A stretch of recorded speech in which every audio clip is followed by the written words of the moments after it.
Amour prohibé. Chapitre 24. Saint-Sylvestre. Bastian. Cette fois, Adeline est en repos pour le réveillon du jour de l'an et pour tout le week-end. Il fait froid mais sec, ce qui rend les températures supportables malgré les restrictions en termes de chauffage. Heureusement, il y a aussi les cheminées de la salle à manger et du grand salon qui permettent d'améliorer la température ambiante dans la villa. Si la RAF semble faire une trêve aujourd'hui pour la Saint-Sylvestre, ce n'est pas le cas des Américains qui ont bombardé en région parisienne en fin de matinée. Nous sommes en alerte, mais le ciel reste calme. Le calme avant la tempête. J'attends la fin de la journée avec impatience pour retrouver Adeline. Son médaillon ne me quitte plus. Il me suffit de regarder la photo de celle qui a conquis mon cœur et de me remémorer ce qu'elle a écrit au dos de la photo pour me sentir plus léger. Ces mots, je me les répète à l'infini, car je me les suis appropriés tant ils correspondent aussi à ce que je ressens pour elle. Comment ne pas t'aimer? Et crois-moi, mon amour, c'est pour l'éternité. Nul doute qu'Hoffmann se moquerait de moi, lui qui collectionne les filles. Eric et moi sommes d'incorrigibles romantiques, selon lui. Mais Adeline me suffit.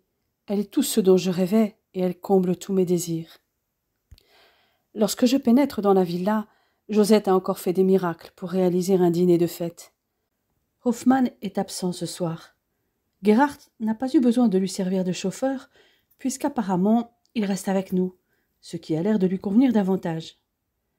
Je pressens que l'ambiance va être plus détendue. Adeline n'est pas en vue, pourtant je suis certain qu'elle est au rez-de-chaussée. Ce n'est qu'en posant le pied sur la première marche de l'escalier qui mène à l'étage que j'entends du bruit dans le grand salon. Serait-elle dans cette pièce, par hasard? Je m'avance à pas de loup et je jette un coup d'œil discret.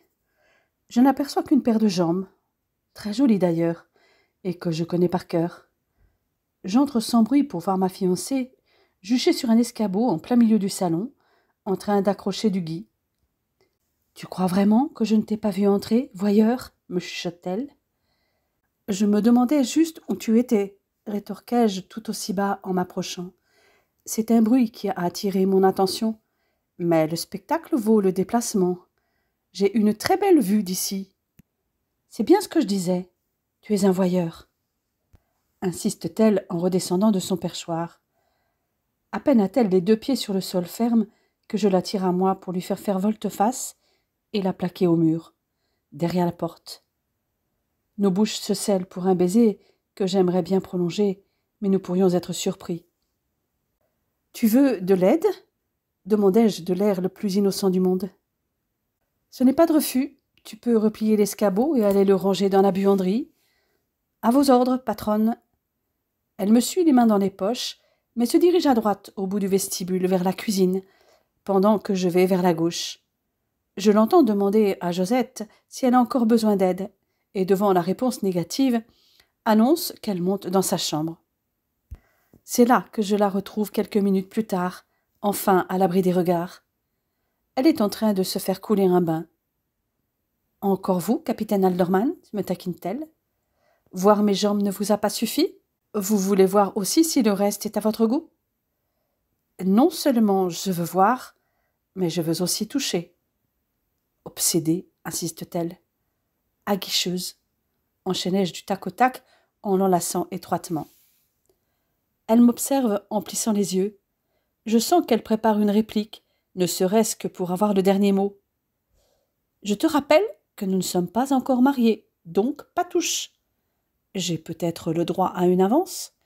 Ça fait 5 mois et demi que je t'accorde une avance pratiquement chaque soir, quand ce n'est pas plusieurs. Justement, tu n'en es plus à une près, insistai-je en l'embrassant dans le cou et en caressant le creux de ses reins. Finalement, elle se laisse aller contre moi, vaincue, et je poursuis mes caresses tout en m'attaquant au bouton de la blouse qu'elle porte par-dessus sa robe en lainage. Tout aussi pressée, elle s'en prend à ma chemise. C'est tout naturellement que nous nous retrouvons tous les deux dans la baignoire, enveloppés par l'eau chaude. Son dos est appuyé sur mon torse et sa tête repose sur mon épaule. Je laisse mes doigts caresser sa peau soyeuse. Je dois avouer que nous nous sommes découverts très créatif depuis que nous entretenons cette relation charnelle. C'est à demi vêtu, avec mon uniforme sous le bras, que je regagne ma chambre pour enfiler une chemise propre avant de retrouver tous les habitants de la maisonnée au rez-de-chaussée. Ma belle Adeline arrive bonne dernière, vêtue d'une jupe noire à larges plis dont la ceinture haute fait paraître sa taille encore plus mince. Je suis bien placée pour le savoir, puisque je peux presque en faire le tour avec mes 2 mains qui se touchent.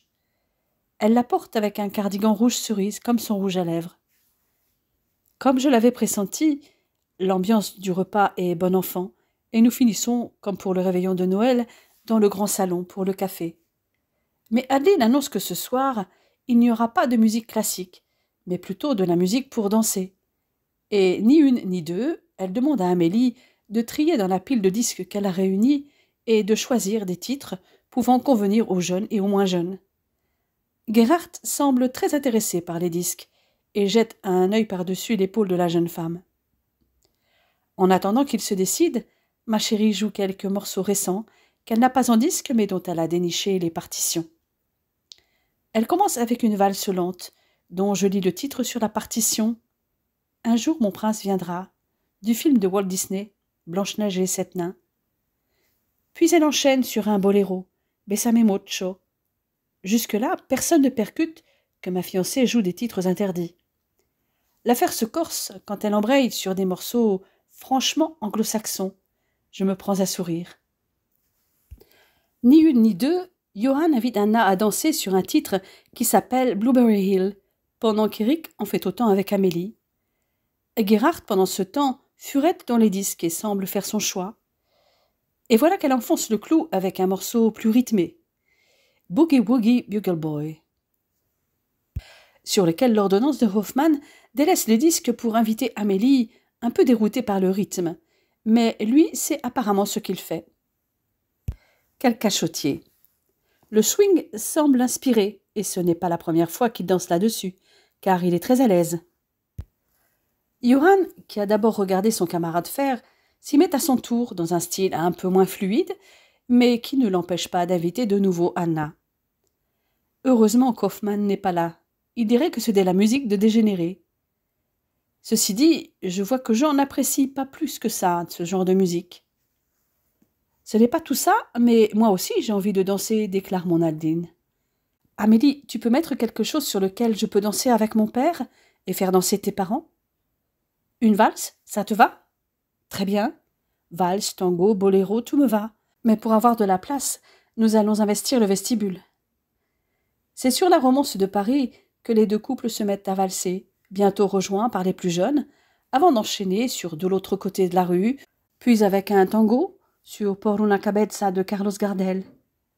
Le docteur s'avère un excellent danseur, tout comme sa fille. J'ai invité Anna à danser, espérant ensuite pouvoir le faire avec ma fiancée. Le titre suivant, la Comparsita, est encore un tango. La femme de ma vie se laisse guider, et elle me suit sans difficulté. Enlacés, nous ne faisons plus qu'un. Nous nous séparons après cette danse afin de ne pas nous faire repérer, et continuons à danser sur des titres français récents et dansants. Je retrouve ma belle Adeline pour un foxtrot, The Smoke Gets in Your Eyes. C'est sur un tango langoureux intitulé Jalousie que nous terminons tous les 2 cette année 1943. Peut-être un peu trop langoureux, réalisai-je soudain en sentant les regards sur nous. Heureusement, le docteur Bertrand fait le décompte et détourne l'attention de tous les convives. Mais je tiens toujours Malina par la main, et il s'en faut de peu que je cherche ses lèvres pour lui souhaiter une bonne année. Je me retiens à temps et je me fends d'un « vous permettez » très cérémonieux pour juste déposer une bise sur sa joue sous le gui, qu'elle me rend d'une manière tout aussi compassée, pendant que tout le monde est en train d'échanger bises ou poignées de main. Le docteur Bertrand a sorti 2 bouteilles de champagne, afin de trinquer à l'année 1944 naissante. Il lève son verre avant de déclarer « Je vous souhaite une bonne année à tous. Ce soir, il n'y a pas de Français ou d'Allemands, mais des êtres humains qui passent une bonne soirée ensemble. Ce soir, il n'y a pas de guerre, pas de politique. Nous vivons un instant de paix, une bulle de bonheur. Je n'ai qu'un vœu ce soir, que la guerre se termine enfin et que nous restions tous en vie. Adeline, tu peux traduire, s'il te plaît, pour ceux qui ne parlent peut-être pas encore très bien notre langue. Elle s'exécute aussitôt, même si nous avions tous compris la teneur du discours de son père, nous lui savons gré de cette délicate attention. La musique reprend ses droits avec quelques foxtrots américains mis par Gerhardt. Il a pris la place d'Amélie pour sélectionner les titres. Dès que le père d'Adeline, Jean et Josette sont partis se coucher, retentit un swing d'avant-guerre, car je reconnais bien la musique de Benny Goodman. Et je vois Gerhardt se diriger droit vers Adeline pour l'inviter à danser. Et le moins qu'on puisse dire, c'est qu'ils se déchaînent tous les deux et sont parfaitement synchronisés. Ce n'est pas sans appréhension que je vois la femme de ma vie s'envoler dans des portées acrobatiques. Eric me regarde amusé. Il a bien remarqué que je meurs d'envie d'être à la place du jeune soldat. Après m'avoir fait un clin d'œil, il se dirige vers le gramophone sur lequel le disque est en train de se terminer. Aussitôt, il pose dessus une nouvelle galette du même acabit, puisque retentit « In the Mood ». Cette fois, je ne laisse pas le temps à Gerhardt de se relancer. J'attrape ma fiancée par la main pour l'entraîner sur un swing endiablé. Le jeune soldat se voit contraint d'inviter Anna, car Johann a déjà sollicité Amélie. 3 femmes pour 4 hommes, le compte n'y est pas. Bon joueur sur le titre suivant, Bei mir bist du schön, je cède ma place à Gerhardt et vais inviter Anna pendant que Johann cède la sienne à Eric. Suivent ensuite des titres plus calmes, mais toujours américains. Je retrouve ma partenaire pour un foxtrot sur Moonlight Serenade et un tendre boléro sur Perfidia. Lorsqu'Anna part se coucher à son tour, il ne nous reste plus que 2 cavalières. Gerhardt, sans doute moins inspiré par les foxtrots et les boléros, s'occupe de changer les disques. « Je ne te savais pas si bon danseur, Gerhardt. Vous n'êtes pas mal non plus, Hauptmann. Tu sembles avoir une affinité particulière pour la musique américaine. Seulement, méfie-toi, ce n'est pas très bien vu de tous. » Je savais à qui j'avais affaire ce soir. Je ne l'aurais pas fait si Heinrich avait été là. C'est plus sage, en effet. Tu as appartenu à la Swingjugend. Peut-être même as-tu été un Edelweiss-pirate, n'est-ce pas? Gerhardt ne répond pas tout de suite, se demandant sans doute si je ne cherche pas à le piéger. Selon les nazis, la musique afro-américaine est une arme politique utilisée par les Juifs afin de faire triompher la démocratie et le capitalisme. Des valeurs typiquement nord-américaines. Ces danses indécentes et ces excès négroïdes de tempo tranchent avec l'impératif arien de discipline et de modération. Cette musique dégénérée est source de corruption, de désordre, de décadence culturelle. La preuve, on ne peut pas marcher au pas sur un air de jazz. « Rassure-toi, je n'en dirai rien, rajoutai-je. Je l'ai remarqué à ta façon de danser le swing. Tu es imprégné de musique américaine parce que tu en écoutais beaucoup en douce, comme certains d'entre nous. Oui, c'est vrai. Il est hors de question qu'un parti m'impose les livres que je dois lire et la musique que je dois écouter. La liberté de penser est la seule chose qui nous reste lorsque toutes les autres ont été supprimées. Tu es un résistant, à ta manière, Gerhardt. Vous aussi, capitaine, murmure-t-il. Vous lisez des livres interdits, vous dansez très bien le swing. Son regard se porte alors sur Adeline, en train de danser avec Johann. Et vous entretenez une relation très intime avec l'ennemi. Je vous comprends, elle est très belle. Je fronce les sourcils à cette évocation, mais je remarque une lueur moqueuse dans les yeux du jeune soldat. Je pose alors mon index sur mes lèvres pour lui intimer de garder le silence.